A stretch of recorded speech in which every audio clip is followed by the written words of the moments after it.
जानिब से इमाम चाहता है कि हर तरह से मोहल्ला संभल जाए। चारों तरफ से चौधरी जी 10 आदमी को लेकर बैठे हुए थे।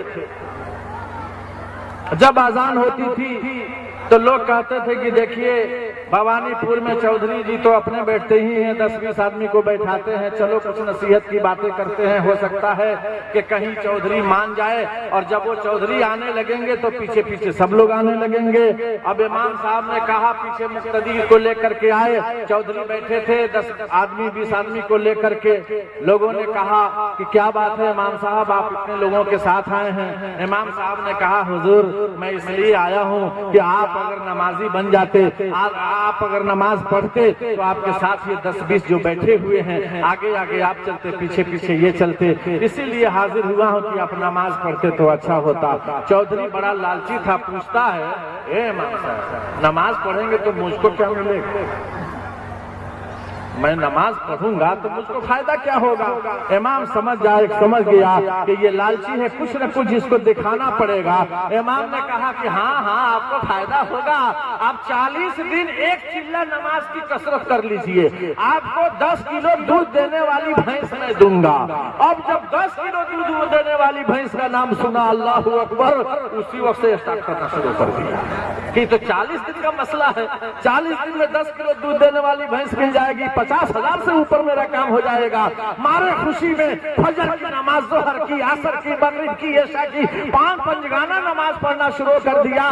जब 39वां दिन आया तो कहने लगा, हुजूर इमाम साहब आज 39वां दिन है, वो भैंस कहाँ रखे हैं जो 10 किलो दूध देने वाली भैंस आप देने का वादा किए हैं? इमाम साहब ने कहा कि अच्छा एक दिन अभी बाकी है, 40वां दिन मुकम्मल कर लीजिए। जब 40वां दिन मुकम्मल हुआ, चौधरी ने इमाम को बुलाया और कहा कि मेरी नमाज मुकम्मल हो गई, आप भी 10 किलो दूध देने वाली भैंस दे दीजिए। इतना सुनना था। इमाम माथे पर हाथ रखकर कहा, अल्लाह अल्लाह, अरे हम तो ऐसे कहले रहने हैं कि जो 40 दिन पढ़ ली वो पक्का नमाजी हो गई। ए चौधरी साहब, आपको तो मालूम है खाना आपके यहाँ से आता है तो खाता हूँ, पानी आपके यहाँ से आता है, आपके यहाँ से कपड़े आते हैं तो ईदैन की नमाज पढ़ता हूँ, आप देते हैं तो घर भेजता हूँ, तनख्वाह कम पड़ जाती है तो मुकम्मल आप करते हैं। मैं तो इसलिए कहा था कि 40 दिन नमाज पढ़ने के बाद आप कहेंगे कि इमाम साहब ना ना ना ना ना, मुझे ये 10 किलो दूध देने वाली भैंस की जरूरत नहीं है। आपने तो राह खुदा का रास्ता दिखा दिया,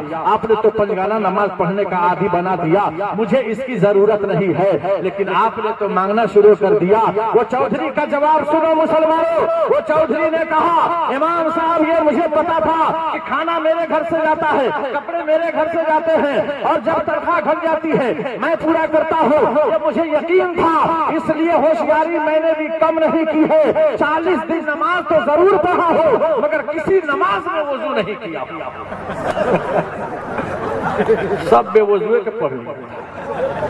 अब पूछता हूं मैं आपसे मेरे दोस्तों और बुजुर्गों, जो इंसान नमाज पढ़ रहा है लेकिन नमाज के एतबार से नहीं बल्कि वो दिखावा के एतबार से पढ़ा, रियाकारी के एतबार से पढ़ा, वो सिर्फ लालच के एतबार से पढ़ा और एक भी नमाज में वुजू नहीं किया, तो मैं पूछना चाहता हूं वो कहां से रास्ता उसको मिलेगा, कैसे उसकी जिंदगी सही गुजरेगी?